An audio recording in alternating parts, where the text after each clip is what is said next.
What are the most difficult things to deal with when learning Cantonese? Have you ever thought about learning Cantonese language in Hong Kong? Have you ever heard that Cantonese is a very difficult language? Are you interested in learning Cantonese and knowing about the challenges people face in learning this language? If all your answers are yes, then I am here to help you with possible solutions to problems that are difficult to deal with. So, let's start. Tones. The first thing I want to mention is the tone. Cantonese is a tonal language, which is incredibly difficult for English speakers acquainted with speaking out, "I didn't have your snack." Cantonese can also be challenging for people who articulate in other Chinese languages due to its tonal system. However, Mandarin consists of 4 tones, while Cantonese has 8, in which contour and pitch form the meaning of a letter. It is said that Cantonese has 9 tones, while Mandarin has only 4. That is why a lot of people believe Cantonese is a lot harder than Mandarin when you compare the two. Some foreigners learn Chinese can't even differentiate the different tones, so it makes English speakers really hard to learn this language. Vocabulary. Compared to other languages, the main problems with Cantonese are the lack of borrowed words and comprehension of English, the number of tones, and difficulty and complexity of the written script, whether it is traditional or simplified Chinese. The Cantonese have borrowed some words from the English, especially from the Cantonese of Hong Kong, because of their close political ties with Britain. However, in Cantonese, you have to learn most of the words from scratch. In Cantonese, some words may have some logic in putting them together. The fridge, shui gui, which is ice plus cupboard. This type of vocabulary can make words easier to remember. But in terms of balance, most vocabulary is new and challenging to remember. Speaking, listening. As I discussed above, it is a tonal language. Not only that, there are 6 tones in total. In terms of competition, there are 4 in Mandarin. These Cantonese tones are available in 2 pitch ranges, which you must differentiate between. The 6 different tones of the language include low flat. This tone starts at the medium-low pitch and stays the same. High flat. This tone is high and continues at the same level. Mid-flat. This tone is a medium pitch and continues at the same level. Mid-rising. This tone starts in the middle and goes up to the end on a high pitch. Low-rising. This tone begins with a medium-low pitch and increases slightly. Less fall. This tone starts at a medium-low pitch and falls further.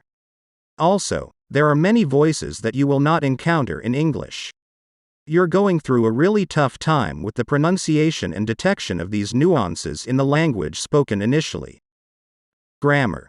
Key issues in Cantonese grammar will include the use of aspect classifiers and suffixes. However, grammar is probably one of the easiest pieces of the Cantonese puzzle. Verbs are regular and do not change for subject or stress. There are no cases, and the nouns are heterosexual. Writing, reading. Learning the Chinese characters can be daunting. Chinese has a logographic writing system that involves more than 5,000 characters.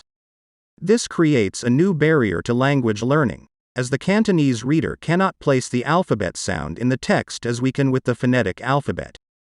They should understand and learn the name of every single character. And it is a fiction that every Chinese language is written in a similar symbolic manner. However, Mandarin and Cantonese share numerous writing system features, as well as Cantonese speakers often use them. Cantonese can be written in simplified or traditional Chinese. These writing systems contain primary radicals that combine to form letters, which in turn form words. The Chinese language has about 50,000 characters. You won't learn them all, but you need to know about 8,000 to get into the language. It is not difficult to understand them, but it takes time. So I have discussed the most common issues that would face every Cantonese speaker. But how to overcome it? What's the solution? Below are a few guidelines to follow and make the learning process easier. Learn the fundamental structure of Cantonese by speaking. Since you know how accents and sounds work, you can learn basic sentence structure by practicing your speech with natives. Cantonese is not a tense language, which shows it does not distinguish between past, present, and future verbs. The structure is straightforward and requires only practice. There are no verb conjugation charts to study, and there is no gender in the language instead of romances. Find out new words by writing them down. When you listen to a new word that you do not understand, try to write it down in romanization, then repeat it to the Cantonese speaker. The local speaker will know whether you are right or not. In this way, you are practicing your speaking and listening skills at the same time. Choose to focus only on speaking. A lot of people are excited to learn to read and write Chinese, but they would be better at just speaking, rather than being average in reading, writing, and speaking.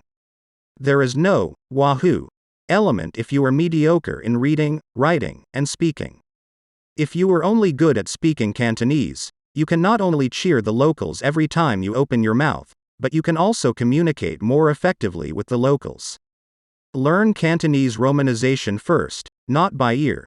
You can use a romanization system designed for English speakers and captures the sound in 6 tones in Cantonese. Experts also suggests it so you can get rid of clutter. Imagine learning English without the alphabet and learning by ear only. Who will do that? No one. Why would anyone try to learn a 6-tone language without a romantic system? If you think about it, it's crazy. No wonder Cantonese is difficult. Recall new words. Once you double-check the correct pronunciation and meaning of the words with the local speaker, you can memorize them. You can remember the new words as a list on a piece of paper. It can be tried as a technique. Cover all words except the ones at the top and move the list down by speaking the words and meanings aloud to the last word in the list. If you can't remember a word at any time, start at the very top and try again. Conclusion. Hence, I have highlighted all the pretty tricky things to deal with in learning the Cantonese language. But don't worry, I have also mentioned the best approaches that you can use and go ahead.